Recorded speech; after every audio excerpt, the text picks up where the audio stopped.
उत्तराखंड में हल्द्वानी के बाद अब टनकपुर में रेलवे की जमीन पर किए गए अतिक्रमणों पर चलेगा रेलवे का हथौड़ा।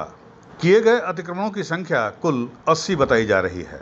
आपको बता दें कि चंपावत के टनकपुर रेलवे स्टेशन की भूमि पर हुए अतिक्रमण पर रेलवे प्रशासन ने कार्रवाई शुरू कर दी है। रेलवे ने बस स्टेशन राजाराम चौराहे से बर्मा लाइन तक तकरीबन 80 अतिक्रमण को चिन्हित किया है और अतिक्रमणकारियों को नोटिस जारी कर दिए हैं। नोटिस में इन्हें जमीन खाली करने के बात कही गई है। हालांकि रेलवे की इस कार्रवाई से नाराज व्यापारियों ने अपने अपने प्रतिष्ठानों को बंद करके प्रदर्शन करते हुए उत्तराखंड के मुख्यमंत्री पुष्कर सिंह धामी को ज्ञापन भेजा है और आगे की कार्रवाई पर रोक लगाने की मांग की है। नोटिस चस्पा होने के बाद अतिक्रमण की कार्रवाई होने से स्थानीय व्यापारी और अन्य लोगों में नाराजगी है। गौरतलब है कि इसके पहले हल्द्वानी में इसी तरह के मामले को लेकर काफी बवाल मचा था। रेलवे से पीड़ित हैं।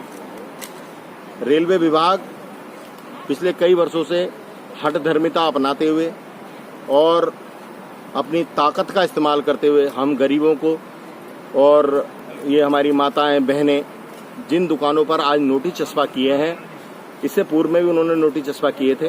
पिछले 8 वर्ष से रेलवे में बरेली इज्जतनगर में, सिविल कोर्ट टनकपुर में, दोनों जगह इनसे 8 वर्ष तक हमारा मुकदमा चला है और उस मुकदमे में हमारे खिलाफ फैसला हुआ, मानते हैं हम। लेकिन न्यायिक जो प्रक्रिया है, जो भारत के संविधान के साथ प्रक्रिया है, उसमें न्यायालय टू न्यायालय में, उच्च न्यायालय में जाने का हमें राइट है। डिस्ट्रिक्ट कोर्ट में हमारे खिलाफ रेलवे ने अपनी हठधर्मिता, अपनी ताकत को दिखाने के लिए हमारे समस्त मकानों पर, लगभग 130 मकानों पर पुनः कल 25 तारीख को शाम को 6 बजे तक सारे मकानों को खाली करने का नोटिस चस्पा कर दिया है। जो रेलवे की लगातार कार्यवाही चल रही है, हम लोग टनकपुर में सड़क के किनारे बिल्कुल हमारे घर और मकान है सैकड़ों लोगों के, और उनकी रोजी रोटी है, उनके परिवार वहाँ रहते हैं और पिछले 80 वर्षों से। लेकिन लगातार रेलवे बार बार आकर के डर का माहौल बनाता है, कभी नोटिस चस्पा कर जाता है, तोड़ने की बात कह के जाता है। तो ये जो लगातार रेलवे की हठधर्मिता चल रही है, उसी के तहत आज भी उसने 130 से ज्यादा मकानों पर नोटिस चस्पा किए और सभी को डराने का एक माहौल बनाया, जबकि दिवाली का समय है, त्योहार का समय है।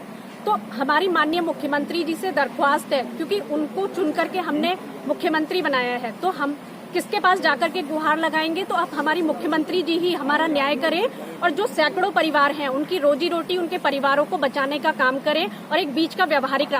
यूपी न्यूज़ 9 के लिए चंपावत से लक्ष्मण सिंह बिष्ट की रिपोर्ट।